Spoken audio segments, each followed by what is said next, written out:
Hola con todos. Quiero hacerles llegar nuestra ponencia que corresponde a asma bronquial, un enfoque integral, donde nosotros hemos analizado los diferentes factores de riesgo, no solo el polen, a lo que la gente piensa que la gran mayoría de casos se atribuye, y no solo la realización de la radiografía de tórax, que es el estudio que más se realiza, pero el que menos eficacia y eficiencia tiene.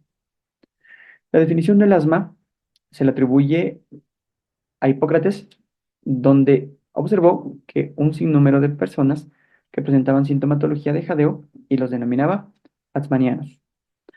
En Estados Unidos, alrededor de 6 millones de niños la padecen, convirtiéndola así en la patología de la infancia crónica más frecuente.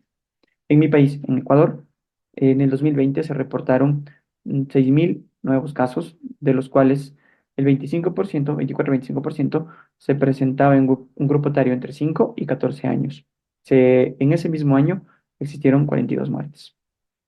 El grupo de la lucha contra el asma, un grupo financiado por los Estados Unidos, que año a año saca nueva evidencia sobre esta patología, eh, nos indica que es un síndrome, la define como un síndrome por sus conjunto de signos y síntomas, y que además existe una limitación variable de flujo aéreo, inspiratorio, expiratorio, una hiperreactividad bronquial y una inflamación crónica de las vías respiratorias. Dentro de los factores de riesgo que nosotros nos llamaron mucho la atención, encontramos a la microbiota intestinal. Esto como factor protector y como factor de riesgo. En la gran mayoría de personas, 42% de pacientes que presentaban crisis asmáticas o exacerbaciones de sus cuadros, en hisopados que se realizaron a nivel de la nariz, se encontraron bacterias como la moraxella, y también en las personas que no presentaban muchos cuadros repetitivos de sus crisis asmáticas y tenían un asma controlado, observaron que en las microbiotas nasales se observaron estafilococos aureus. Ahora, la microbiota intestinal también tiene que ver con los cambios bruscos a nivel intestinal, es decir, uso de antibióticos o infecciones recurrentes. ¿Y esto por qué? Porque en niños que venían tomando mucho antibiótico desde edades muy extremas, iniciales, y que tenían procesos infecciosos digestivos, en el 38-40% de estos niños se presentó el asma en años posteriores. Ahora, ya no es un mito saber que el uso de paracetamol, hay muchos estudios que evidencian que incluso desde la vida intrauterina, el uso de paracetamol nos expone a tener un mayor factor de riesgo en el desarrollo del asma. La obesidad en un sinnúmero de enfermedades nos vive predisponiendo a padecerlas, y la contaminación ambiental, que ya año a año se evidencia que no solo en el asma está jugando un rol fundamental, sino en otras patologías. La gran mayoría de niños que padecen el asma tienen que ver con su contacto en las zonas urbanas. Si hay niños en la zona rural que la padecen, pero estamos hablando de por cada 10, posiblemente uno que lo desarrolle. La fisiopatología, aunque en los últimos años, en estos 20 últimos años, en esta línea de tiempo, se ha avanzado de manera espectacular en conocer la etiología de la fisiopatología, porque actúan diversos mecanismos fisiopatológicos, etiológicos, genéticos, ambientales, internos. No nos queda todavía claro cómo está desarrollado, pero en estos últimos años conocemos que ya existen citocinas, interleucinas 3, la 5, la 4, la 13, que participan de manera directa en el desarrollo de la patología. Ahora, queda claro que cada vez que se tenga un alérgeno, este va a tomar contacto con la célula dendrítica, que es la que le va a llevar y le va a presentar a nuestro linfocito T, que va a ser el primero que tenga contacto con este alérgeno. Este, en respuesta, va a generar una respuesta inflamatoria donde va a liberar varios elementos celulares y varias citocinas, como habíamos mencionado, nuestras principales que interactúan. Ahora, debemos quedar claro que si existe un segundo proceso, esta célula dendrítica ya no va a estimular a nuestra TH2, va a estimular a los linfocitos B. Y estos linfocitos B van a generar una producción de inmunoglobulina E y mastocitos. Estos mastocitos son importantes en el desarrollo de la enfermedad porque van a generar un proceso de sensibilización. Además, Además, la interleucina 5 genera un reclutamiento de eosinófilos y los eosinófilos van a producir una proteína conocida como básica principal que va a generar un daño a nivel epitelial. ¿Listo?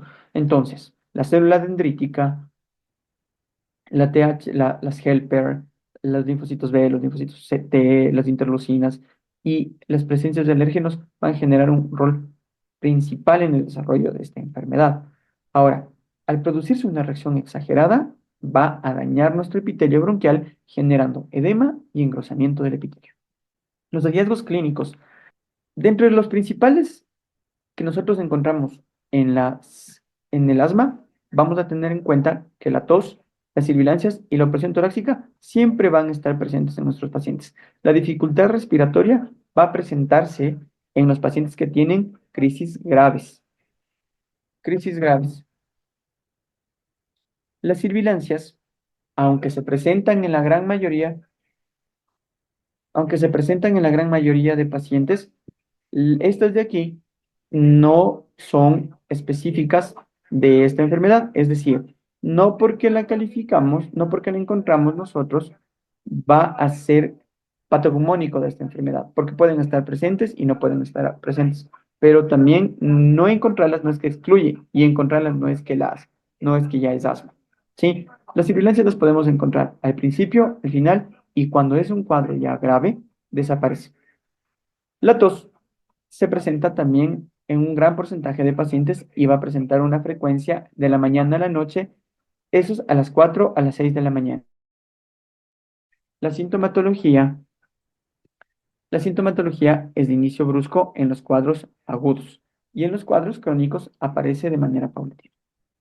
A ver, las sibilancias no solo se muestran en cuadros asmáticos.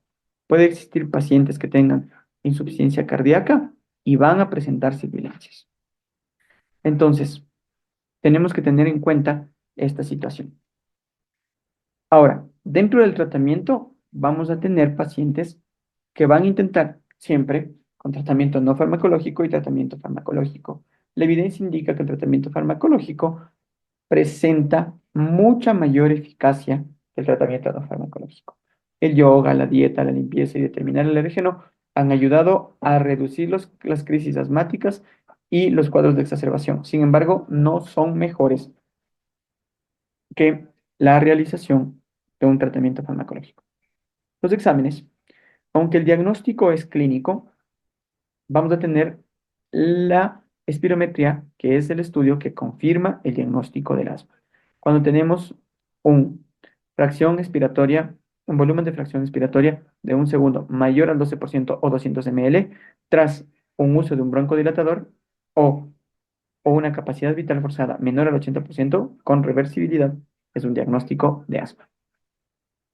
La eosinofilia en sangre, cuando encontramos un valor de 4%, vamos a observar que confirmamos nuestro diagnóstico. Sin embargo, si encontramos valores sobre los 8%, tendríamos que sospechar en otras patologías como la neumonía eosinofílica. La eosinofilia en esputo, un estudio que no tenemos acá nosotros en Ecuador, pero que en otros países se está utilizando, ha ayudado a tener un mayor número, una menor reducción de efectos adversos en el uso de los corticoides. Porque en Gran Bretaña, donde se lo utiliza, cuando encuentran eosinofilia en esputo, es hora de iniciar con corticoides. La gasometría, un estudio que nos permite observar la evolución del paciente y que en fases iniciales vamos a encontrar alcalosis respiratoria y posterior a una acidosis respiratoria. Si encontramos una hipercapnia, eso es muy probable que nuestro paciente se complique y termine en terapia intensiva.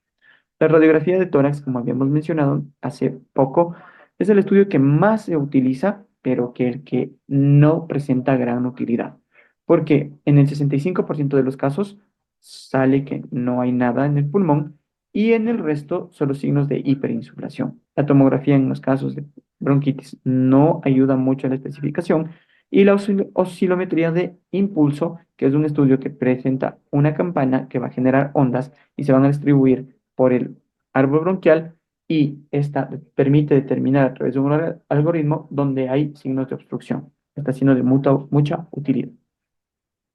Había mencionado ya que el tratamiento farmacológico es importante. Los corticoides inhalados en un asma intermitente, persistente y grave, los LAMA junto con corticoides son de segunda elección y los ABA en exacerbaciones agudas, en pacientes no tratados y en asmas preventivos.